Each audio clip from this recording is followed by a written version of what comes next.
Aoyangke had already broken the spear with his left foot and kicked Yang Taizin to the ground with his right. At this very moment there emerged the sound of hooves. A great number of horses were galloping swiftly towards them. Leading the way were none other than Wanyan Hongli and Wanyan Kang, father and son. Wanyan Hongli caught sight of his wife seated on the ground from a distance. Delighted, he hurried to her, but suddenly a blade sliced through the air and came hacking right at him. Slanting his body to avoid the blow, he saw that the wielder of the blade was a young girl dressed in red. At this point, his soldiers came forward and started fighting Uniansi. Over at the other end, Wanyan Kang was secretly startled on seeing his Shifu and shouted, "We're all on the same side, everyone stops fighting." Only after repeating a few times did Peng Lianhu and the others finally retreat. The soldiers and Uniansi also halted. Wanyan Kang approached Qiuquji and bowed. "Shifu, let your disciple do the introductions," he said. "These are all senior pugilists engaged by my father." Qiuquji nodded and went to check on his elder martial brother. Maya's right palm was blackened all over and, lifting up his sleeve, Qiuquji saw that the blackness had spread all the way to the upper part of his arm. Astonished, he said, "How come the poison is like that?" Turning around, he said to Peng Lianhu, "Hand over the antidote." Peng Lianhu hesitated, thinking, "Just a little while more and this person will die, but it won't be appropriate to offend the little prince. Should I save him or should I not?" Now that Ma Yu had no more enemies attacking him, he concentrated all his internal energy on resisting the poison, and sure enough, the poison halted at his arm and could not travel further upwards. Instead, the blackness gradually started moving downwards. Wanyan Kang rushed over to his mother and exclaimed, "Mother, I've finally found you." Bao Ziruo replied coldly, "Do not ask me to return to the palace. I will never." Shocked, Wanyan Hongli and Wanyan Kang said in unison, "What?" Bao Ziruo pointed at Yang Taizin. "My husband is actually still alive, and I will follow him to the ends of the earth," she said. This came as no ordinary blow to Wanyan Hongli, and he subtly mouthed something to Liang Ziwang. Liang Ziwang understood the prince's intentions and hoisted his right hand, sending 3 of his bone-penetrating meridian nails flying towards Yang Taizin's essential junctures. Qiuquji saw the flight of the nails, but it was too late for him to do anything, and Yang Taizin would surely not be able to evade. Having no projectiles with him, he grabbed a Jin soldier out of desperation and hurled him towards the space between Liang Ziwang and Yang Taizin. With a loud "ah," the 3 meridian nails had struck the soldier. Liang Ziwang prided his bone-penetrating meridian nails as his greatest skill. Having fired 3 nails simultaneously, it was absurd to think he would miss the target. Seeing that Qiuquji had foiled his move in such a peculiar way, he roared angrily and attacked. Peng Lianhu saw this and decided against giving the antidote, knowing that the little prince's priority was rescuing his mother. He leapt forward abruptly and grabbed hold of Bao Ziruo's arm. With 2 swishing sounds, Qiuquji sent his sword piercing towards both Liang Ziwang and Peng Lianhu. Both saw that the strokes came fierce and were forced backwards. Qiuquji thundered at Wanyan Kang. "Ignorant boy, you have called your enemy father and led 18 years of your life in folly. Now that your real father is here, aren't you going to acknowledge him?" Having heard it from his mother, Wanyan Kang was already 80% convinced. Hearing it from his Shifu now further reinforced his belief, and he glanced at Yang Taizin. Wanyan Kang saw that his clothes were old and tattered and his face, smeared with dirt. Turning around, he saw his father wearing fine, embroidered robes and expensive jewels, looking handsome and refined. There was a world of difference between these 2 men.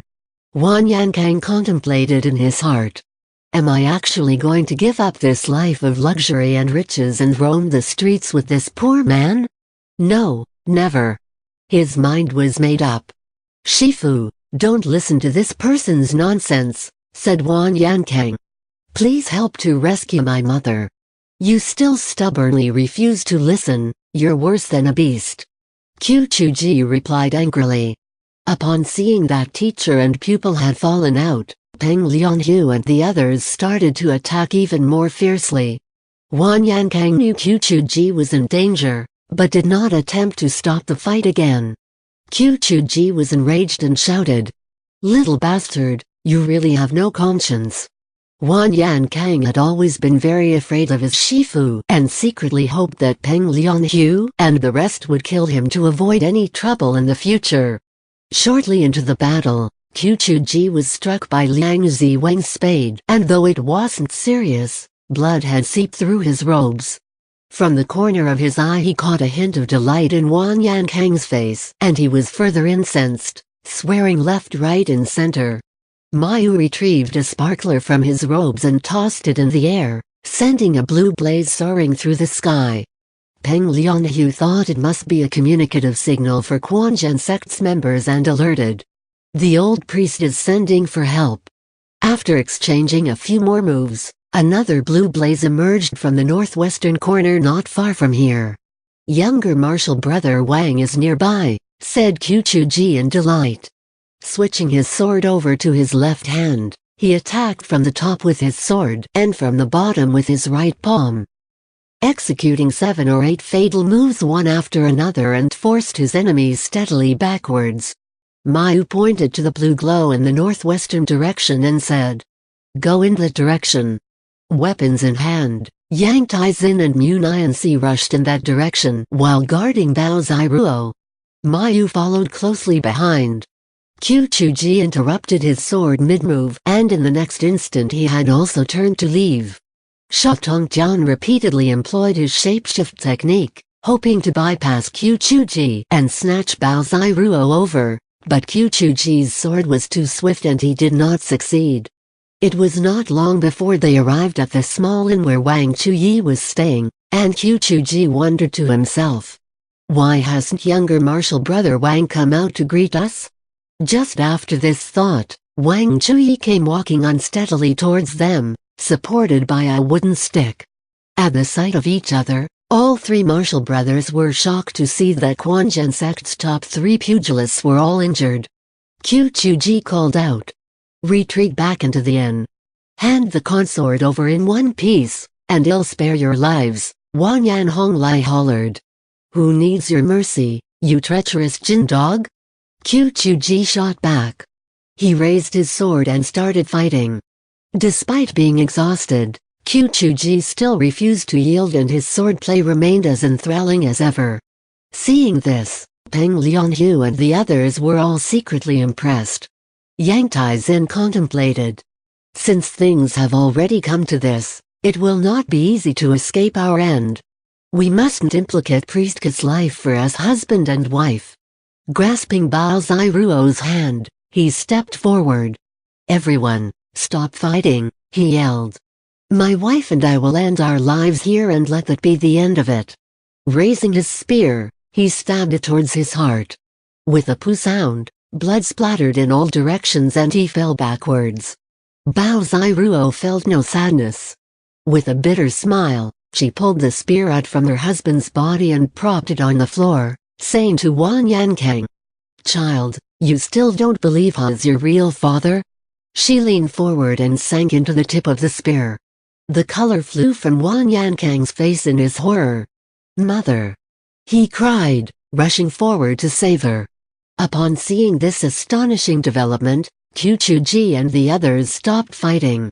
Reaching her side, Wan Yankang saw her soft and dangling body and the spear piercing through her chest, and he started sobbing without restraint.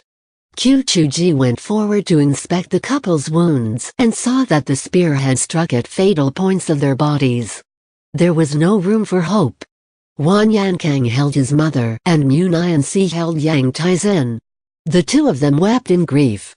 Qiuchuji said to Yang Taizin, "Brother Yang, tell me if you have any wish and I will see that it gets done. I still didn't manage to save you in the end, I. He felt a dull ache in his heart and choked in sorrow.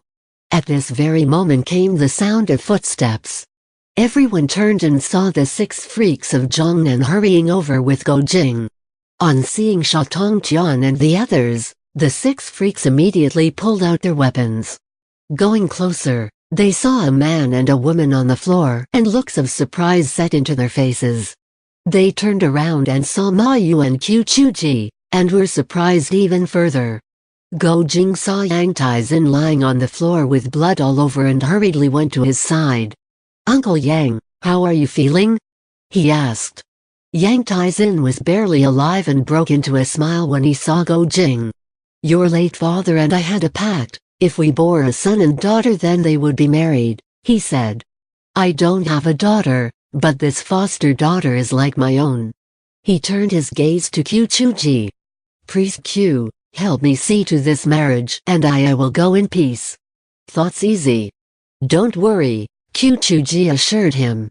Bao Zirua was lying beside her husband and clutched his arm with her left hand, afraid that he would leave her again. In a haze, she heard him mention the betrothal agreement from years ago. She fought to retrieve the dagger from her robes and said, This is a token of remembrance." She then said, "Brother Tai, we are finally dying together, I'm so happy." With that, she gave a small smile and passed away peacefully, looking warm and enchanting as always.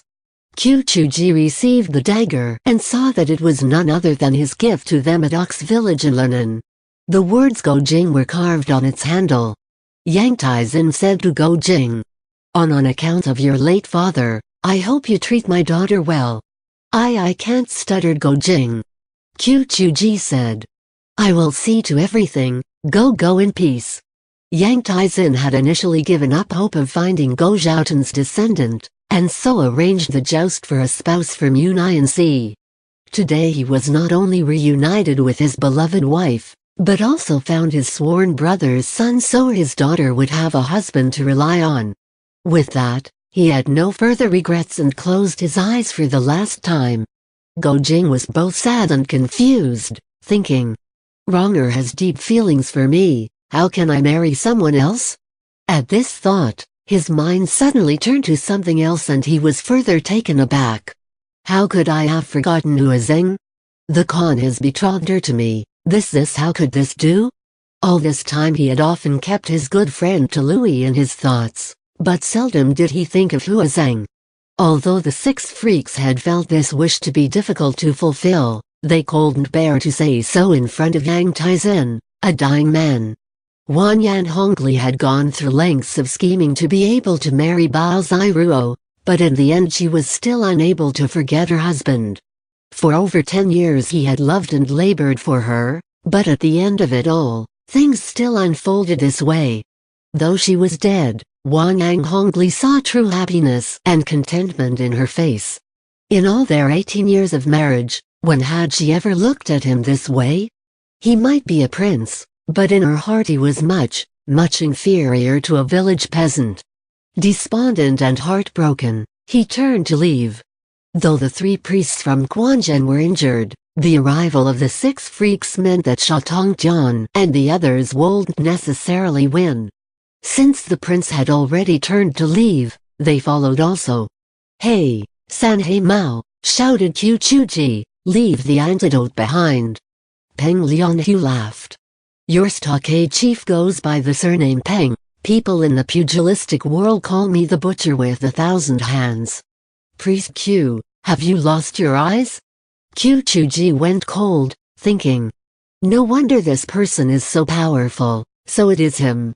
On seeing that the poison had penetrated deep into his elder martial brother's body and only the unique antidote from Peng Lianhu could save him, he said aloud, "Who cares if you've got 1,000 hands or 10,000? If you don't leave the antidote behind, don't hope to leave this place." Maneuvering his sword exquisitely, a flash of brilliant light advanced towards Peng Lianhu. Though only left with one brush, Peng Lianhu was not afraid. Brandishing it, they clashed head-on.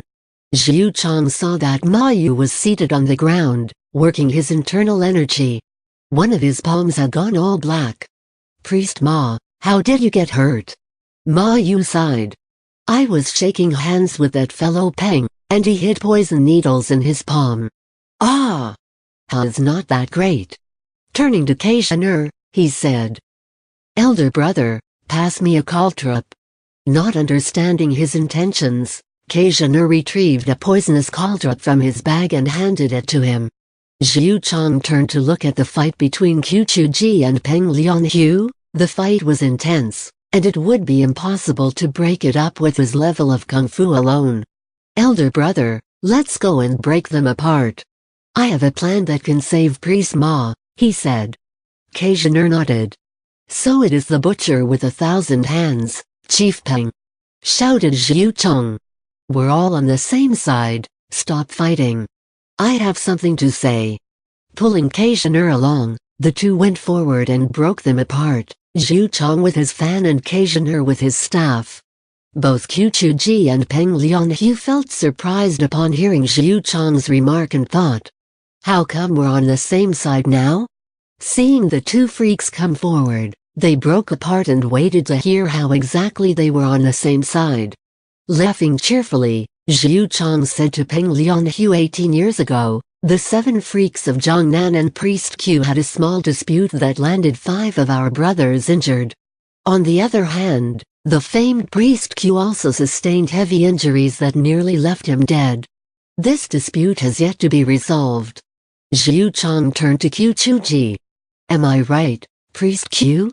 Qu Chuji was enraged, thinking, "Fantastic, you're going to take advantage of my precarious situation."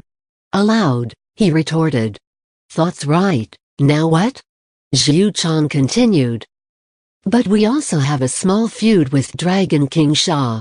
One inept disciple of ours once single-handedly defeated Dragon King Sha's top 4 disciples. We have also heard that Dragon King Sha and Chief Peng are the fastest of friends. Since we have offended Dragon King Sha, then we have also offended Chief Peng." "Ha, how dare I?" said Peng Lianhu.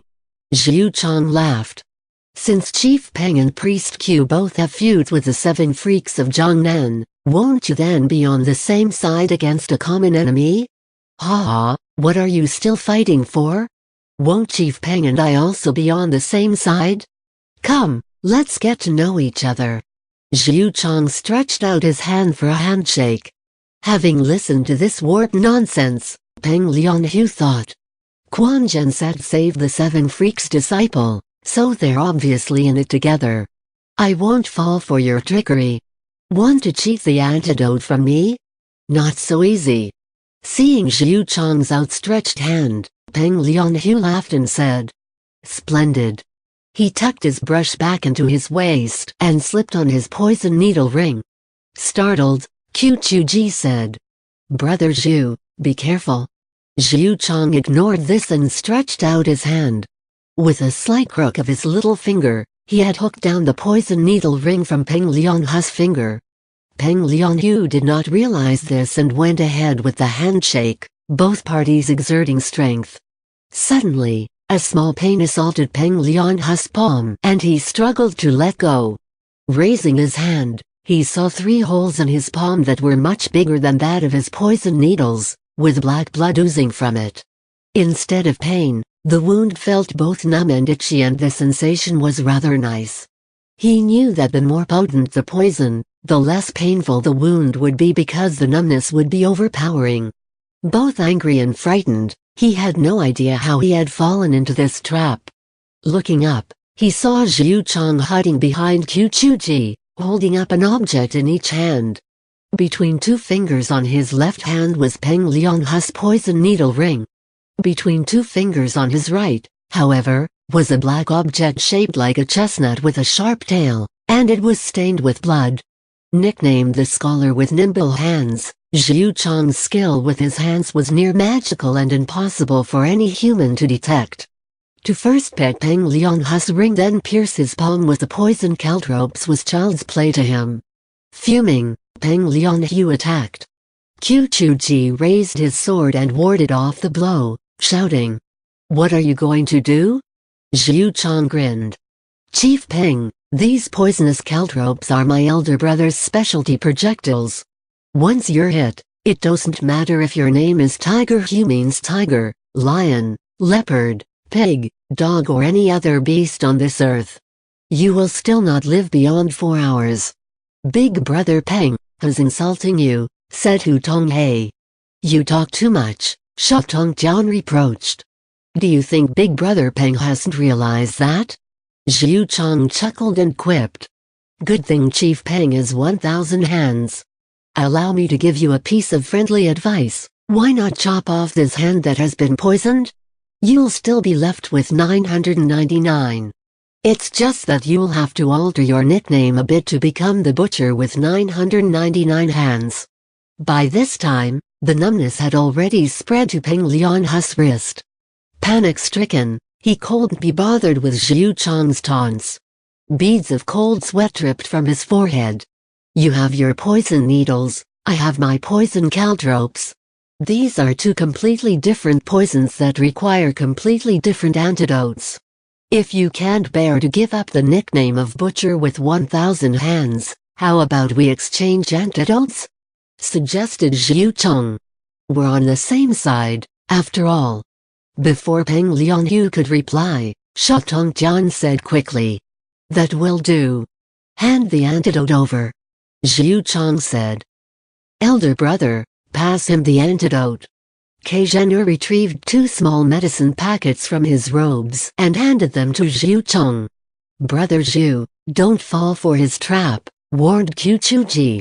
Let him hand over the antidote first. Zhu Chong said cheerily. We are all men of honor, I'm not afraid.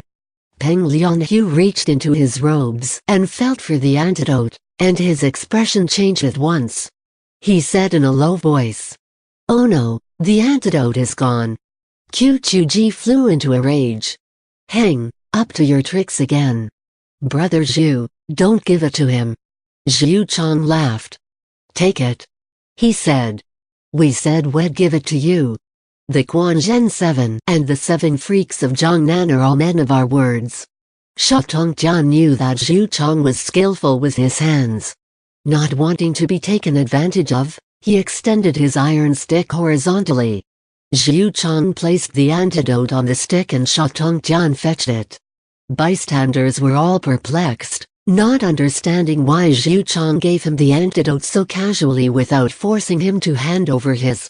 Suspecting that the antidote was not genuine, Sha Tongjian said. The 7 freaks of Jiangnan are renowned figures in the pugilistic world.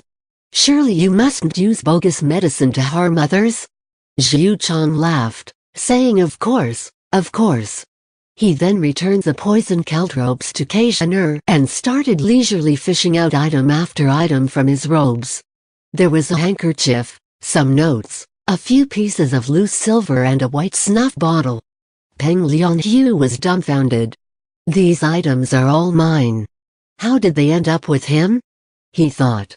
What happened was that Zhu Chong, while using his right hand to shake hands, employed his empty magical hands with his left. As a result, all the items in Peng Lianhu's robes had long been picked. Zhu Chong uncorked the snuff bottle. It was divided into 2 compartments.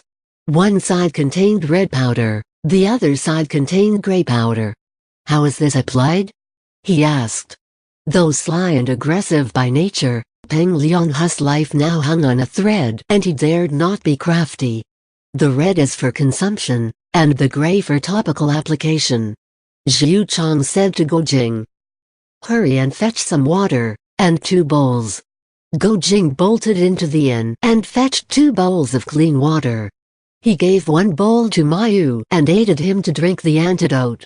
He then applied the gray powder on Mayu's palm and was just about to give the other bowl of water to Peng Lianhu when Zhu Chong said, Hold it. Give the other bowl to Priest Wang.